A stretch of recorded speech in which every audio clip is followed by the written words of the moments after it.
Alright everyone, I hope you all enjoyed this video here along E-470 here on the eastern side of Denver. So during my 2021 summer road trip, in this video I was driving from my friend's house down in Canyon City all the way up to my hotel in Sidney, Nebraska for the night.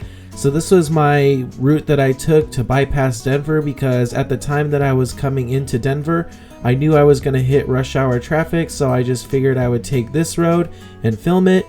One major complaint that people have about E-470 is that it's extremely expensive to drive, especially if you have to do it on a regular basis. But since I was just doing it just this one time, I figured why not.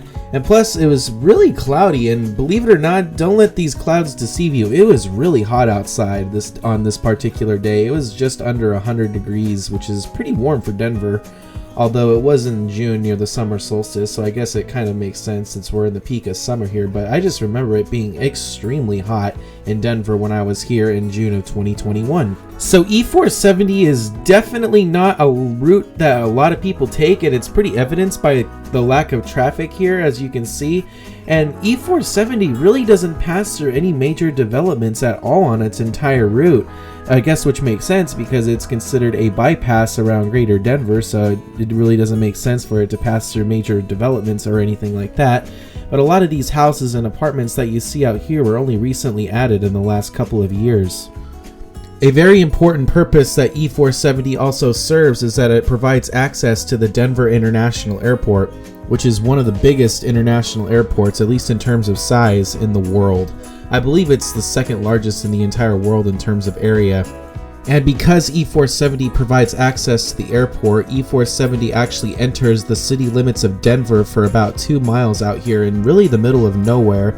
As you can see in this insert that I provided here, the city limits of Denver actually extend northeast of the city out here in this rural area that's just completely not developed whatsoever. But the city and county of Denver actually owns the Denver International Airport, so that's why you see these city limits of Denver out here. Interestingly though, they don't put a sign out here that says you're entering the Mile High City or anything like that, but I took the liberty to put the signage in there in the video, as well as when you re-enter Adams County, just for your viewing pleasure. So I did the job that Colorado DOT doesn't want to do. So after I was done with E-470, I jumped onto I-76, which I eventually took all the way up to my hotel in Sidney, Nebraska for the night. I actually got off I-76 in Sterling and took a road up there to Sidney.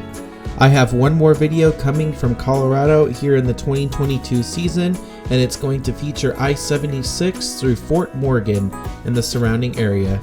I hope you guys enjoyed this video here driving along E-470 through the greater Denver area. I want to thank you all very much for watching, and I hope you all have an amazing day.